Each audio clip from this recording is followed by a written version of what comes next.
You're very independent, you have a great career. You work a lot of hours, but you can't seem to win in the game of dating.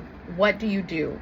Right, ladies, so this is a very common problem amongst young women who are desperate to find love, desperate to find that high value man, desperate to find a man who can give them the desires of their hearts, money, providing, marriage, family, all of that juicy stuff. There is just so much to spill to you within this topic, okay? Very common problem. And first, to start off, you have to, in order to attract what it is that you want and what you desire out of your life, you have to become an energetic match for that.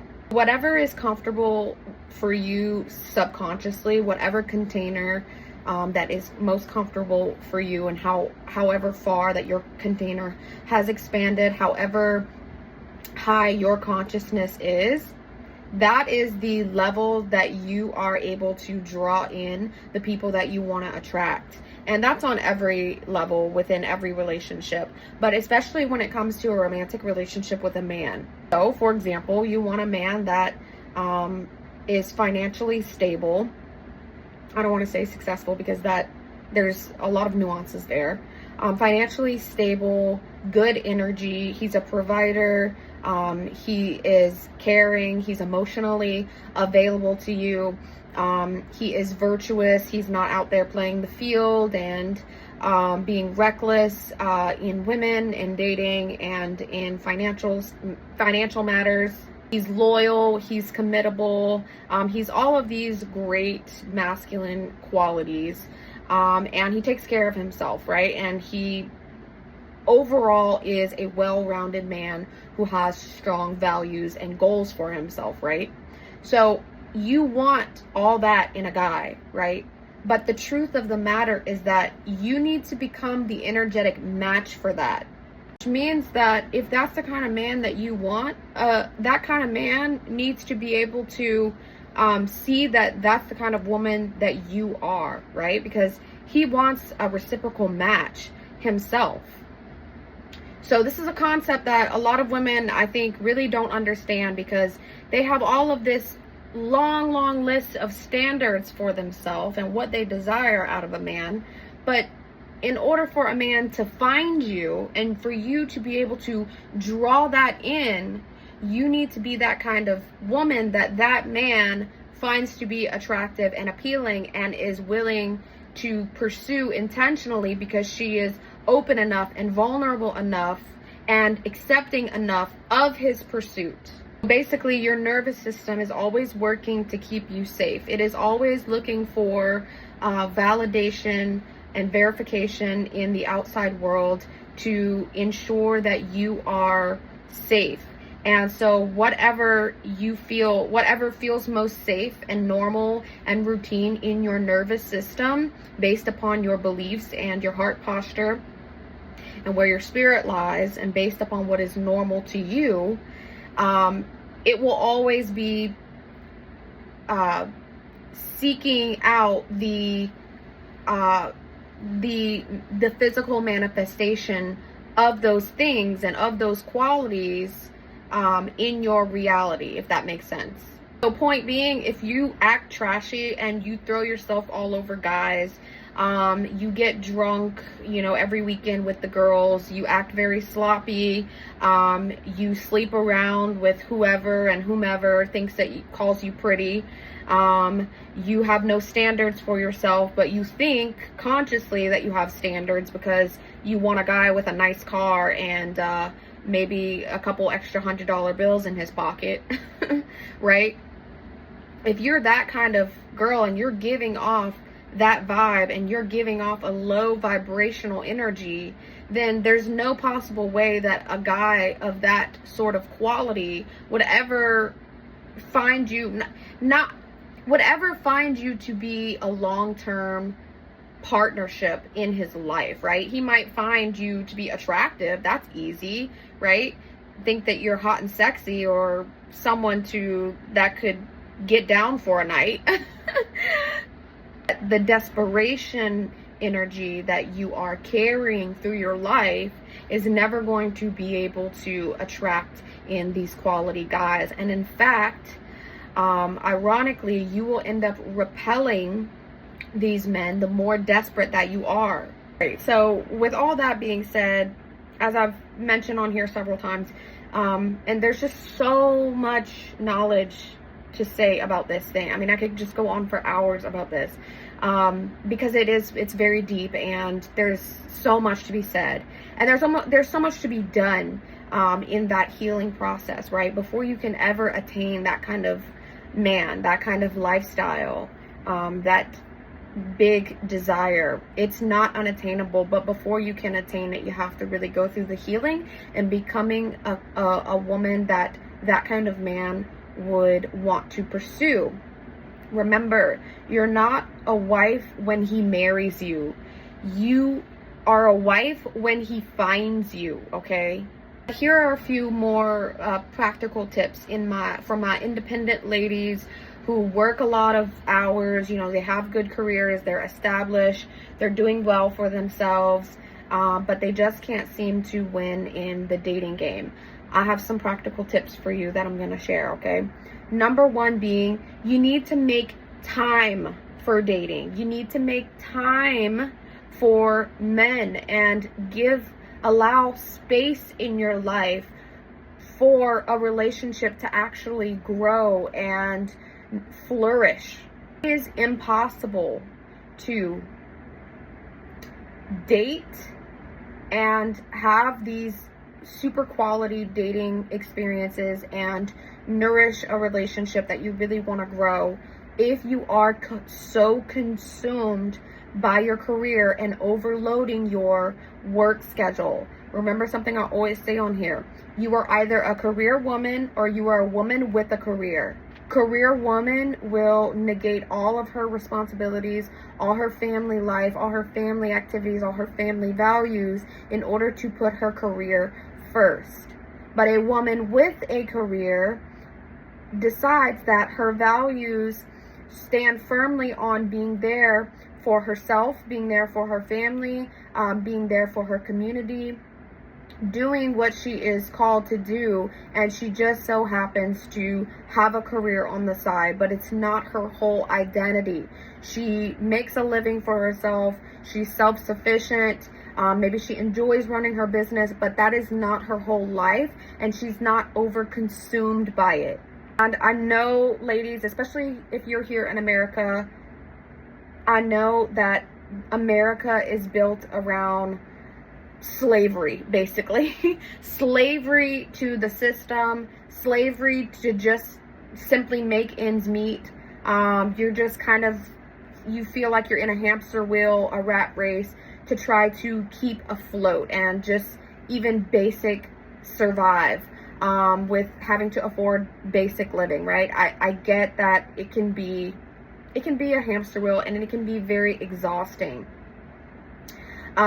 Especially for those of you who have families and like own a home and stuff. Like, my heart really goes out to these people that are working really hard and just can't seem to stay afloat. But the reality of it, and I'm sorry, it's just what it is that you can't, if you are overconsumed in your work life and you work, 5, 6, 7 days a week, and you have no time for anything else, you're not going to be able to really make the time, like I said, for a man to come into your life and have these real nourishing dating experiences with him. You're not going to be able to pour so much of your own authentic energy, your authenticity into him and into the relationship, and not let it be so drowned and built upon, like the relationship be built upon your work life. You know what I mean? Like, if the only thing that you're ever discussing and concerned about and worrying about becomes work, and that's what you do every single day of your life, and that's the only thing you really have time for, which I sympathize. You have to make time to go out on these dates and let these guys do things and pursue you intentionally. The human connection, the human experience is so invaluable, right? It's absolutely priceless to really relish in the human experience and having real connection with someone, and stepping outside of your normal everyday routine and actually being able to connect with someone on a more emotional and intimate level, right? It's something so priceless. And so in order to do that, you have to give yourself the time and the space to dedicate towards that and towards growing that, because it's a process of constant growth. For example, if you want to really get serious about dating, first you should know I'm here to help you, okay? Continue listening to my content, but also feel free to reach out to me, send me an email or a DM, and I can coach you through that. But if you want to seriously get serious about your dating life, then make sure that you have days on the weekend free to dedicate to these men that are pursuing after you. Because I know, my ladies, even if you're not in an energetic space to be able to recognize it, which could very well be the case too, which I'm here to help, even if that is the case for you, okay?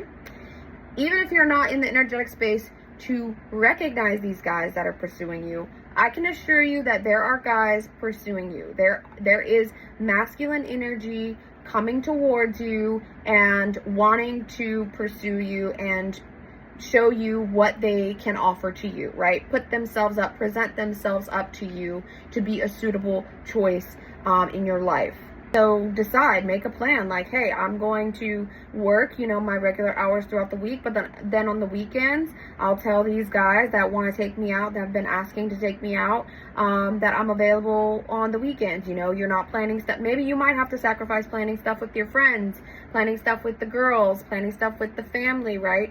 Just for a small season to let these guys take you out and do things to earn your love and affection. Next practical tip, my ladies, is for you independent women, is dating older, okay? Now, I have regularly preached this throughout all my journey here on YouTube and being a dating coach, and that has always been to date older.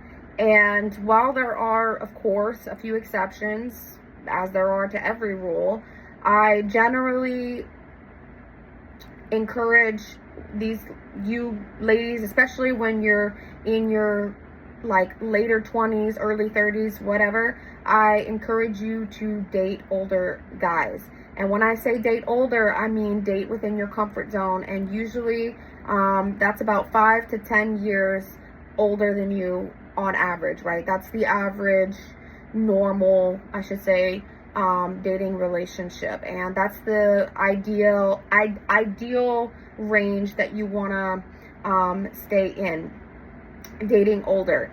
The truth of the matter is that as a woman, you mature faster, you age faster. You're going to be on a different psychological maturity level than a guy your own age, okay? Of course, if you're way older, then that's different. That's another nuance. That could be another exception here, right? But for my ladies, later 20s, 30s, all of that, date older guys for that very reason. The maturity level, not only that, but the financial level, okay? Most guys, once they get older, that's when they really start building their success. They get more established in their career. They know more of what they want. They're kind of more rooted in who they are and what they foresee for their life because they have more financial stability. And remember, for a man, financial stability has to come first in order for him to really even begin to think about marriage and family, because a man, it's wired into his DNA to just innately know that he cannot make these long-term marriage and family commitments if he is not financially at least stable, okay, and can actually provide things to the woman that he decides to marry and the family that he builds, okay? This is innately wired into the male brain. Your life is also going to be a lot easier when you are with a guy who is financially stable. Doesn't have to be multi-millions and, you know, have this big booming business. You can grow and do that together, right? There's nothing wrong with that. And in fact, I know many couples that have grown together in their businesses, and the man has acquired a lot of wealth throughout the years, even when he married her younger, and maybe he was less financially successful, right?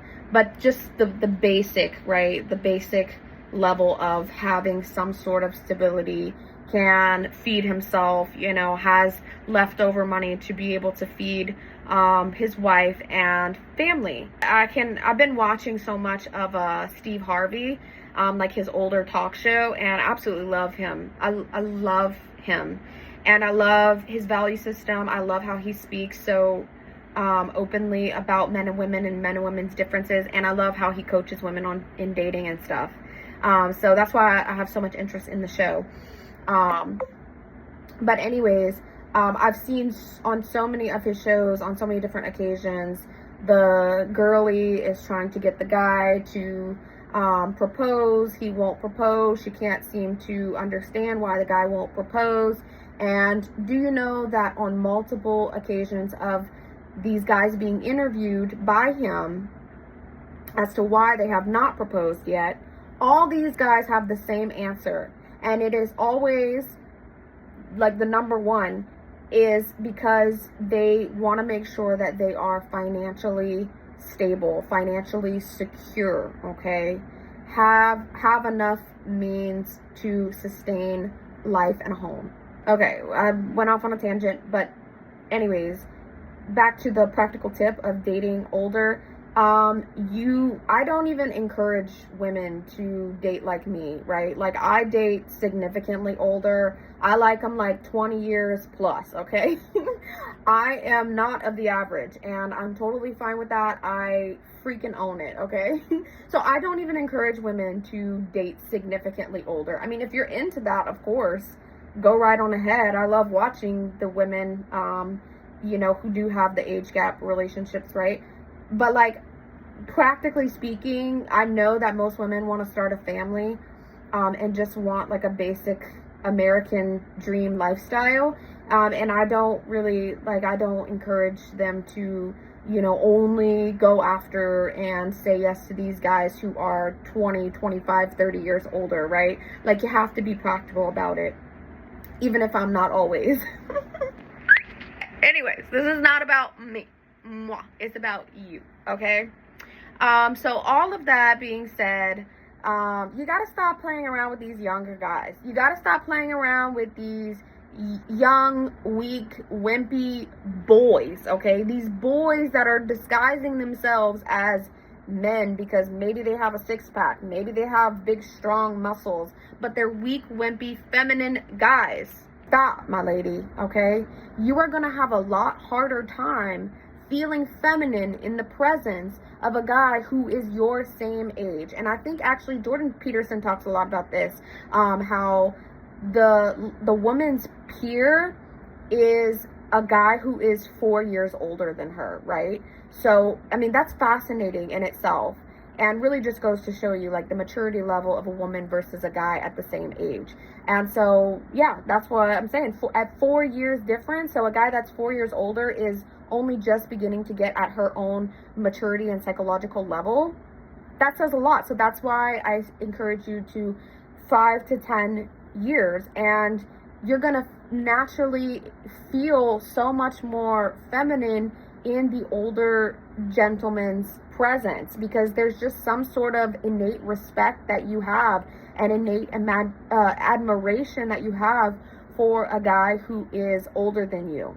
It's just, I mean, it's just like, you know, your father, right? You kind of have to look at your father. Wait, let me rephrase this. A woman has to have kind of a certain same set of eyes for her father, equal to the eyes that she has for her romantic partner. And I know y'all are already going off at the mouth, okay? Already blowing things out of proportion because, you know, the world is perverted and whatever, whatnot. I need you to get your mind out of that, okay? Like, suck it up and just shut up and listen for a second here. We all have that set of eyes and curiosity and admiration and respect for our elders and our parents who raised us. And when you see him more as a father figure, right, like partially or even just a small percentage of a father figure to you, you are more likely to respect him and feel more taken care of, more provided for, and more feminine in his presence. Let me rephrase this also in another way that maybe also can help you understand. When a man chooses you as his marriage partner, right? He wants to marry you. You have to be able to activate in his brain the provide and the protect, and also the sexual attraction, okay? And provide and protect are the two qualities that a man will have with his mother, with his little sisters, with his nieces, right? They will have this provide and protect gene activated with their family members, right? Especially with the women family members. They want to take care of them. They want to make sure that they are provided for. They want to make sure that they have the best in life, because that's their protective energy, like hovering over them, right?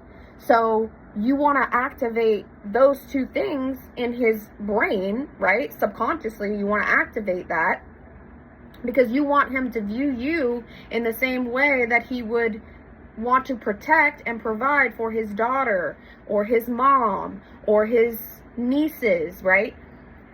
But you also have to have that little distinctive activation of sexual attraction. So the other half of the brain where the sexual attraction lies, and he wants to be intimate with you, he wants to connect with you physically and intimately, because he is romantically drawn to you, right? You activate that in him, and that separates a romantic relationship, a romantic sexual intimate relationship, from just your average family or really close friend relationship. Do you understand what I mean? Anyways, this is mostly about dating older and why you should, right?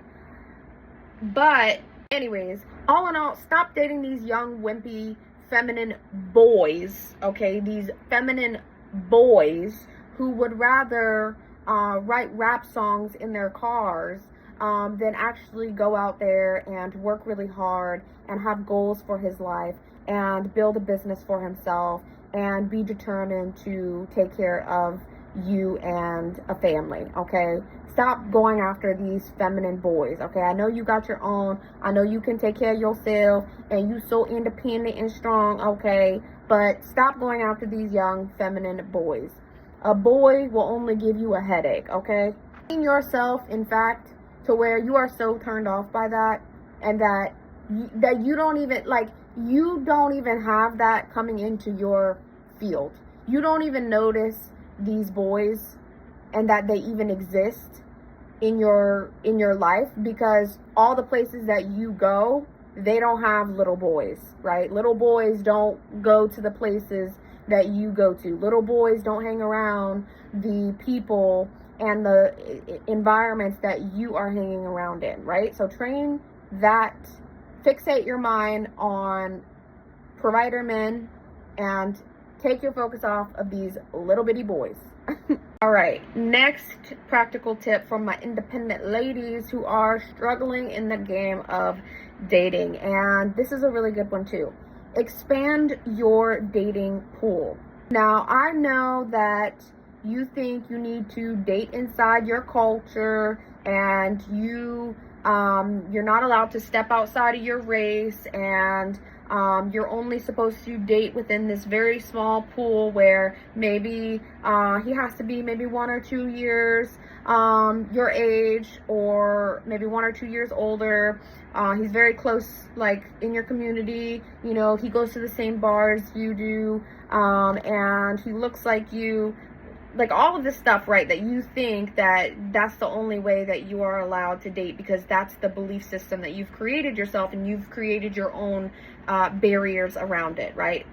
But, and I'm not saying this is always the case, but so much more can happen, and you open yourself up to an abundance of possibilities for yourself when you expand your mind and expand your pool of men that you allow to take you out, right?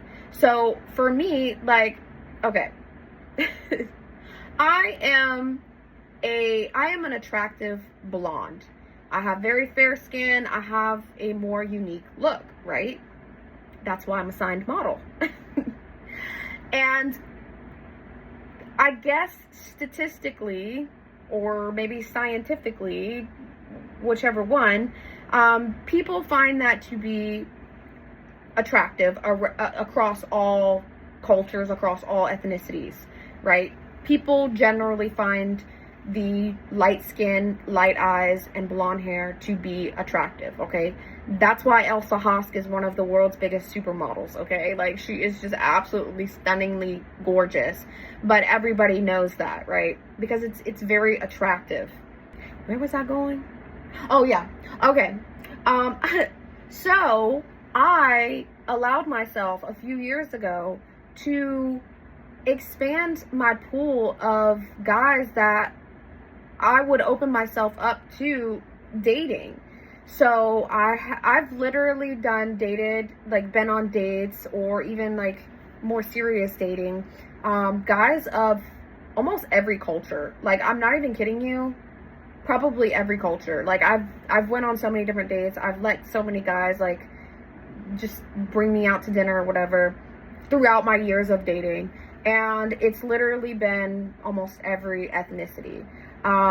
Asian, black, white, Italian, Russian, Persian, Romanian, right? Like, all these guys from all different parts of the world. And I just allowed myself to expand my horizons, expand my mind, and not have to feel so trapped or too comfortable with only dating with what was familiar to me and like what I grew up with, which is obviously my own kind, right? I know for some of you, you maybe have some fears around dating outside of your culture or your race, because maybe your family, like, they don't want to approve of it, or maybe they've instilled this belief system in you that people in another race are inherently bad people, or they have this sort of stereotype around them, right? Like, this does happen. The belief system is in the collective, and it's not just one race. Like, the belief system is in the collective amongst all races, okay? So I get it, like, it was a belief system that was told to you. You were conditioned to believing that that was true. But I'm here to break all the rules, as I normally do, and encourage you as well to break all the rules and tell you that it is so much, you gain so much more of an open mentality, an abundant mindset, when you expand your pool of people that you are willing to let pursue you. Whatever you think that you're attracted to, stop right there. You are not allowed to have a type on here. You're not allowed to have a type on this channel. And if you come to my channel to learn and expand yourself and have better, thriving relationships, we do not do types. And I don't like the topic of, oh, that's your type, because it really does go so much deeper than that, okay? It's so much deeper. So stop fixating on your type and going after these most often bad guys who are absolutely terrible for you and are completely unavailable to you, okay? Get out of the mindset of having a certain type and expand your dating life. Last practical tip that I'm going to share with you for my independent ladies who are struggling in the world of dating, and that is to never, ever, ever, ever lead with your career and your money. You guys, I come across so often these women who, and I don't ask. I don't even have to ask. I do not ask. I don't have to ask anything. I can just sit back and be completely silent, and it's like they just spill everything to me, right? Or sometimes I overhear conversations. I do. But so commonly I come across these ladies who all they talk about is their career and how successful they are and how much money they have. And their whole identity is in what they do for a living and how much money they make and how successful they've become, which is great. Like, you should be proud of that if you are, right?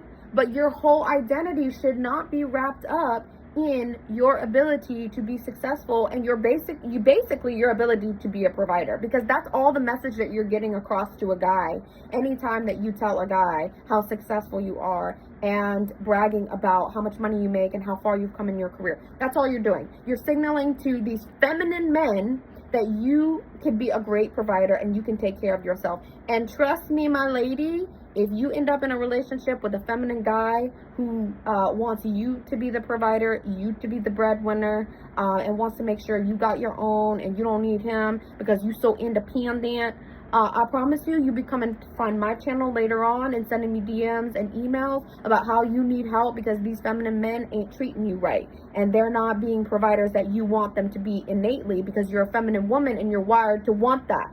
Woo! It is not attractive. It is not attractive to a man, a real man, that you have a bunch of money and you can provide for yourself and you don't particularly need him for his money and his finances. It is wired. This is generations and generations and generations of wiring into the male mind that they have to be a provider. God has placed that desire and need to provide inside of all men.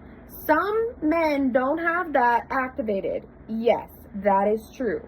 But the way that you either A, attract a guy who's not activated in it, or B, you deactivate that in a guy who already maybe wants to and is willing to provide, is by leading with what you do and how successful you have become and like all the cars that you own and like all the cars that you bought and how you got so much money and you're doing very well for yourself, right?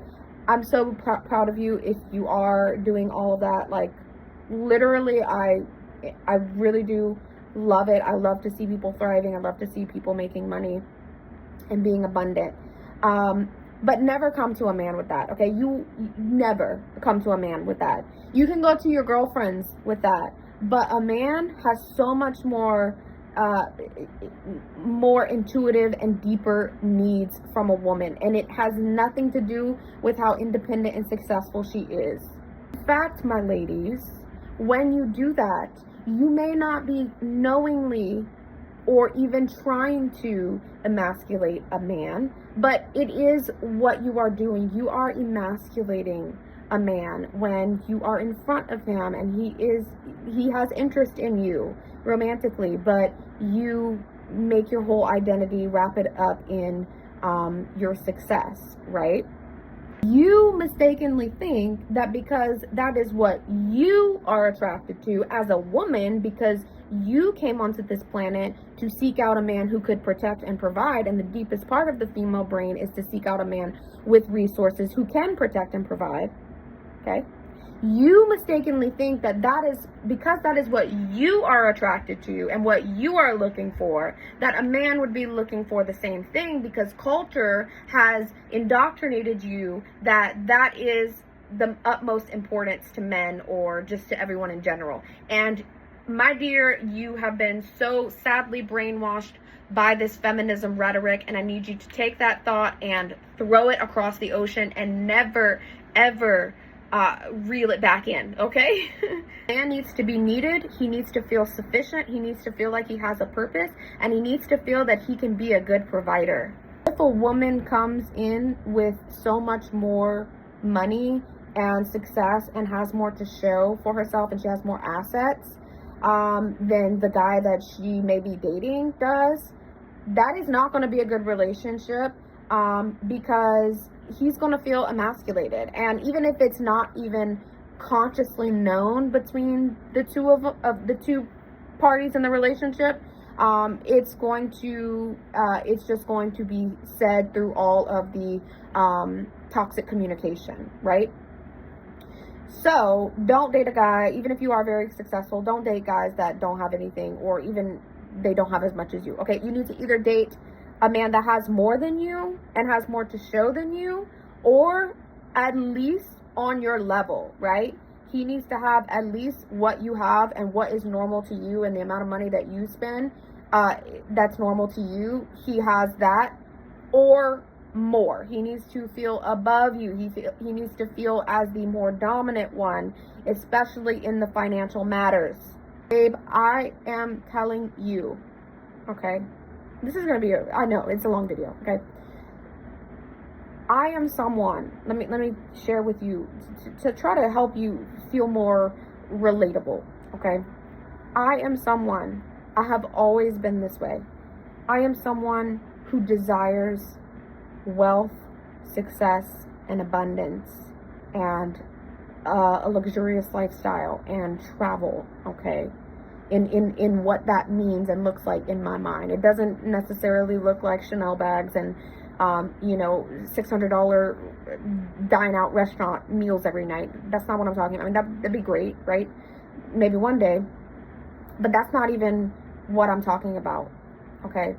But as someone who has always strived to live just a life that's so out of the average, especially out of the average from my own community and like what I grew up around, I have always strived to do that and to be more, and called to be wealthy, successful, and abundant, right?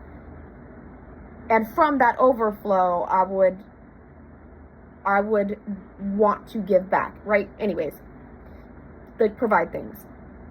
So as someone like that, like I would rather strive towards that life than to settle my life there and get married and have a family. Like that's just me. It's who I am. There are some people in this God-given life that have that kind of calling and maybe don't have the typical, settle down, live in one place forever, buy a home, get married, have a family, whatever. Like, that's great, and we should, like, if you want that, you should strive for that. But that's not everybody's calling, and I've always felt that was not my calling, to settle down in one place forever. I'm very adventurous. I have a very, very adventurous spirit. And I say this to you because as someone who values that more than even being with a man and getting married and like living this average American lifestyle, as someone who does live outside of that box, I still will never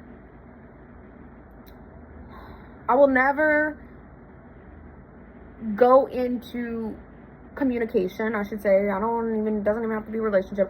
Communication with a guy and lead with all the things that I want to do, and all the places that I want to go, and like how I'm making my own money, and striving to be successful and build a career and all of this stuff, which is what I want.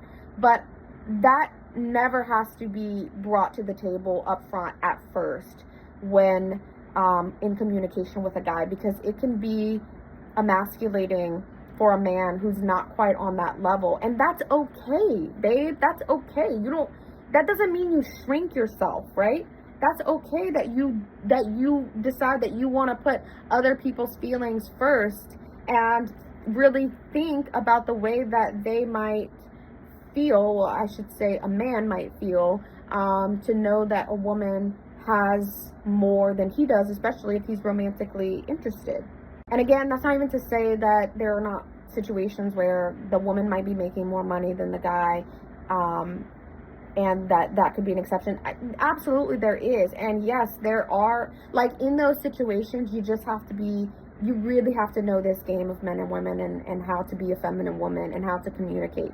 You really have to be more mindful in those situations where the woman is the breadwinner. If you can be a truly embodied feminine energy woman and have all of these crazy, amazing feminine communication skills, even though you make more money than a guy, I swear you will take yourself so far in life and to all these different places just because you know how to talk to men and communicate with men and act like almost like a childlike spirit in the presence of a guy. Like, even if you do have so much more to show for yourself. Okay, I'm gonna shut up now because clearly, you guys know I could go on, and I just love to talk about this stuff. But I'm going to shut up, and of course, if you need further insight or you need serious one-on-one coaching through your healing journey and through helping you attract a man and really get serious about your dating experiences and getting married, I'm here to help you. Definitely send me a DM, send me an email, invest into my dating course. I also have a playbook called WIFEY to really help you ladies that are in the dating stages. And I promise you, all this information is life-changing. You get even more invaluable content when you work with me one-on-one, because there's only so much that can be said, especially according to your own specific situation, through a playbook or, through a dating course. Like, there's just so many nuances and individual experiences to really dive into when you are wanting to take dating more seriously. So if you're interested in coaching with me, reach out to me, and until the next video, I'll talk to you guys soon. Love you.